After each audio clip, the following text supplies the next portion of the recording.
We want to introduce our guest at this hour. He is Peter Churchouse, the Advisory Director with Morgan Stanley, and he comes to us today from Hong Kong. Peter, it's very nice to have you back with us. I know that Morgan Stanley has just completed a report looking into 2004 with lessons of 2003.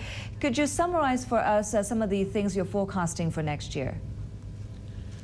Well, I think basically on the economic front, I think we're looking at a very robust global economic growth pickup, which should rise to about 4.2% from 3.1% this year. So that's more than a full half a percentage point above the long-term trend of global economic growth. So pretty boisterous growth next year. But then we think that this is probably not going to be sustained, and it'll slip back to trend growth in 2005. So this will be a nice economic boost, but the question is, how sustainable is it?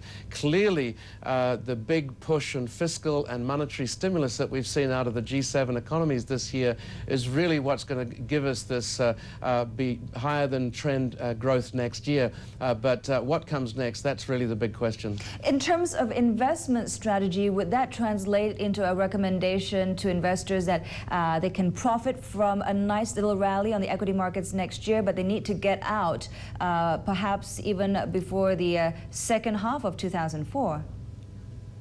Well, certainly we're recommending 10 percentage points overweighting in global equities if you're a global fund manager, from about the 60% benchmark to a 70% benchmark in global equities. So yes, that suggests that we're going to have a reasonably nice run in the equity markets next year.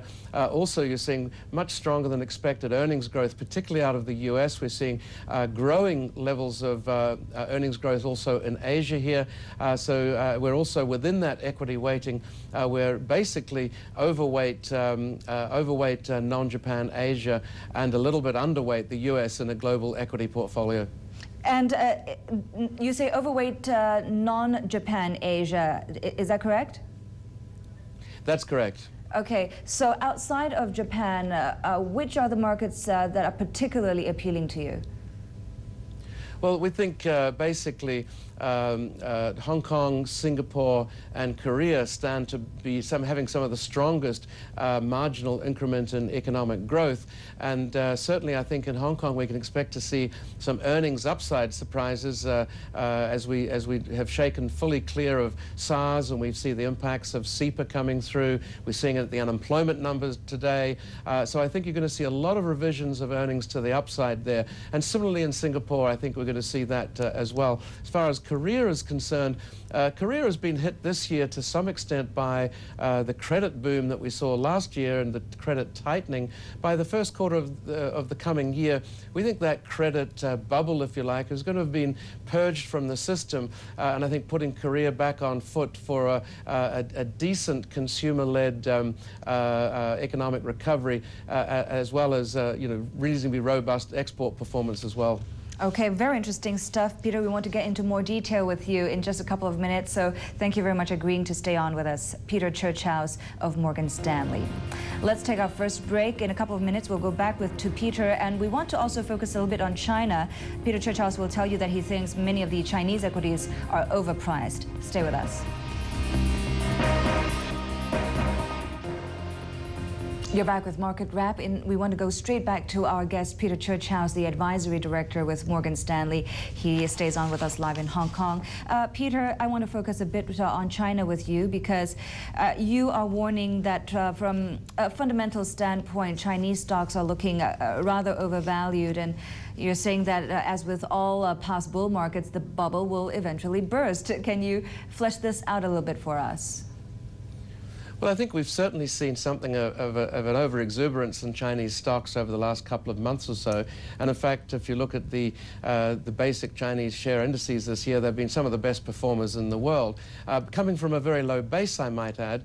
So I wouldn't say they're necessarily wildly overvalued, but they've certainly had a good run. And I think what we're going to see next year is really a deliberate slowing and cooling of the Chinese economy, which will obviously, I think, play through into some of the corporate areas as well. We've had massive expansion of credit in China this year. We've had a big surge in money supply growth. The Chinese authorities signaled they wanted desperately to tighten money supply, tighten credit expansion, and they've really achieved that in the last couple of months or so. And the annual expansion of bank loans has dropped from about 300 billion per month down to around 100 billion per month. So that tells us that they've been pretty effective in controlling credit, which means that there's going to be slower growth at the corporate level. But I think what it's also going to mean is that you have less risk of an ultimate meltdown in the Chinese economy, less risk of a massive surge in non-performing loans. So I think they got the policy mix pretty right, but it is going to have a slowing effect on corporate life in China.